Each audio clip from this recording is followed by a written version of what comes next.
Zaman geçse de unutulmaz. Çünkü onlar yalnızca bir aşk değil, bir kaderdir bu topraklar. Nice savaşlar gördü, nice hükümdarlar geçti.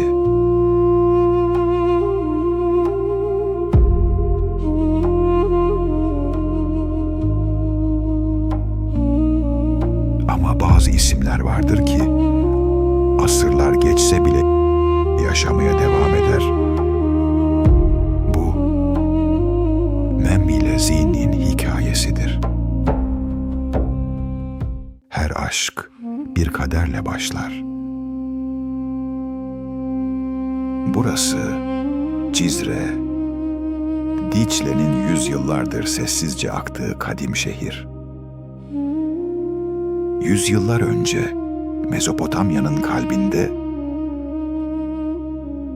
taş sokakların arasında unutulmayacak bir hikaye başladı.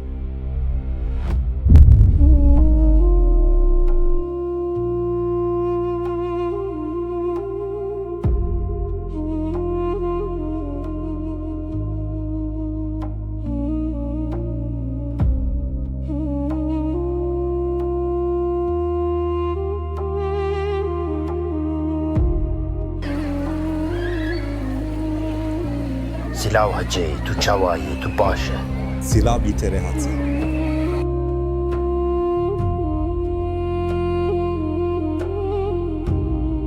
Hayat her sabah yeniden başlıyordu.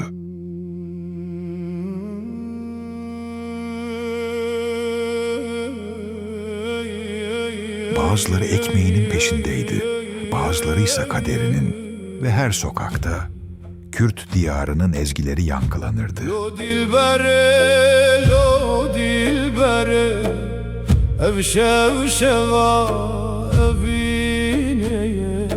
Cizre yaşayan bir dünyaydı.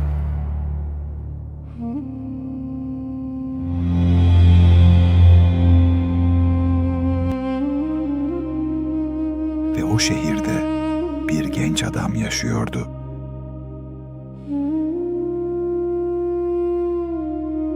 Kalbi henüz tanımadığı bir kaderi arıyordu.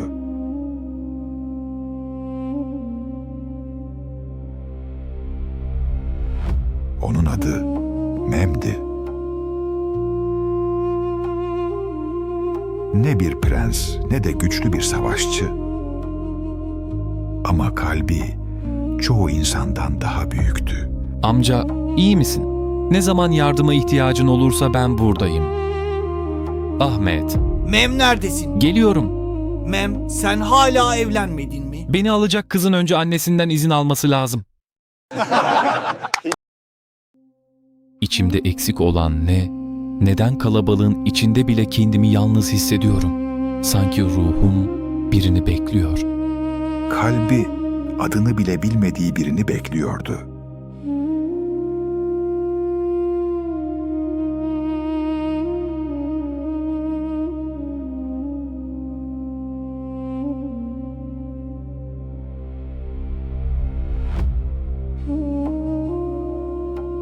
Ve kader onu sarayın kapılarına yaklaştırıyordu.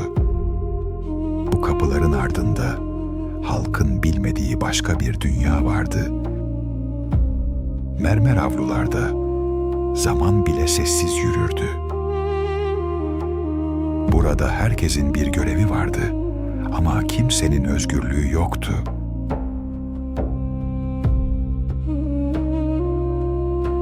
Çünkü saray yalnızca ihtişam değil, aynı zamanda güç demekti.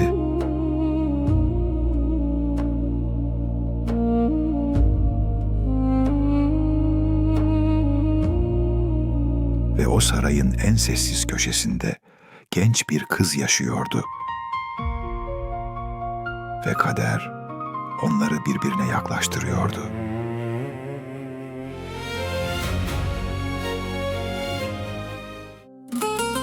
Bazen ruh yaklaşan aşkı herkesten önce hisseder. Neden içim huzursuz?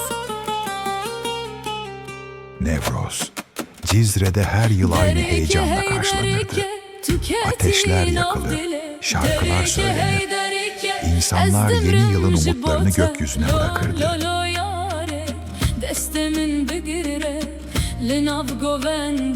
Sokaklar umutların renkleriyle süslenirdi.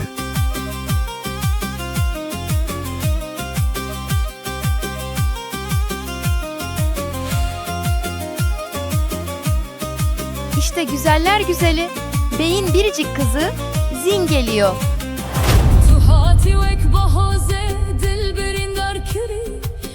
Bazı aşklar bir bakışla başlar ama bir ömür sürer, devam edecek.